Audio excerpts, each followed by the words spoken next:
Je n'ai pas pour habitude d'être aussi violent, mais j'ai envie de dire, si vous voulez ainsi, nous savons très bien le petit jeu que Cabral a fait pour obtenir sa caution.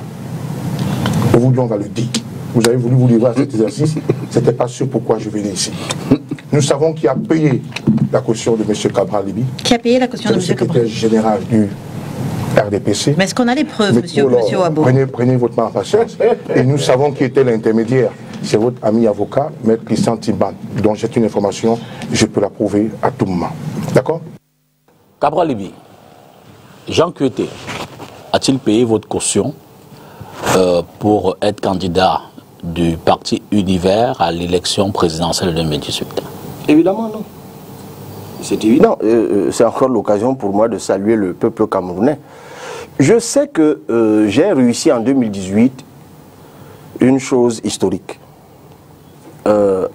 Solliciter les Camerounais pour qu'ils m'aident à payer la caution.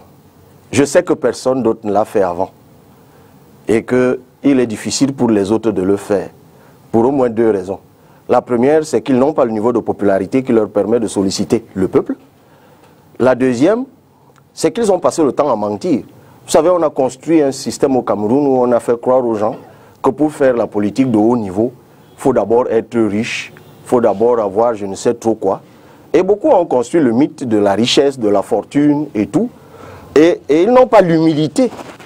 Mais nous, on pense que si on doit être voté, on doit être porté par le peuple, ben nous, on n'a aucune honte à solliciter ce peuple. Et je remercie encore le peuple camerounais. Parce que il y a quand même un précédent, hein, je ne suis pas le premier à l'avoir fait au Cameroun.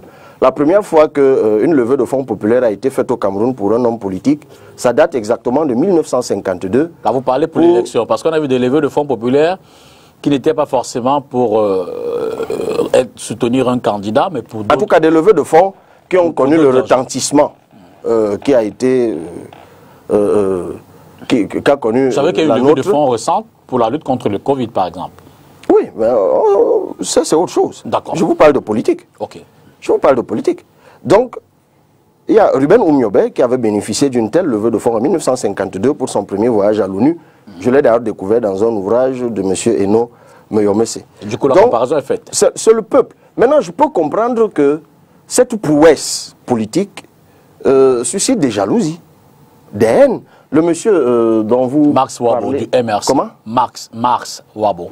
Du MRC. Wabo. Exact. Ah oui, j'ai d'ailleurs appris qu'il y avait aussi un Tchapi qui a dit la même chose ailleurs. Donc, vous avez vu la haine qui transpire de son visage. C'est incroyable. Ça pue la jalousie, ça pue la haine. C'est pas normal. Vous avez rappelé comment, monsieur? Max Wabo, celui qui était l'invité de l'île Reine. J'ai envie de lui dire, non, apprenez. Si vous avez envie de faire la même chose. Parce que je me souviens que leur candidat a essayé aussi. Après moi d'ailleurs, en 2000, il n'a jamais communiqué sur ce qu'il a reçu. Il n'a rien reçu, évidemment. Il faut être populaire pour le faire. Donc, je peux comprendre qu'il y ait de la jalousie. Je ne serais pas étonné qu'il fasse partie du lot de pourfendeurs dont vous parliez tout à l'heure en début d'émission, ceux qui passent le temps à inventer des sottises à l'égard de ceux qui font mieux qu'eux. Non. La politique, c'est une compétition, c'est une concurrence. Nous proposons des choses au peuple et c'est le peuple qui sanctionne. C'est le peuple qui décide. Donc, moi, je continue à dire que nous étions 9 adversaires au match de 2018. Je ne sais pas combien nous serons au match de 2025, mais nous sommes déjà au moins 2 de ceux qui étaient en 2018 à avoir déclaré leur candidature.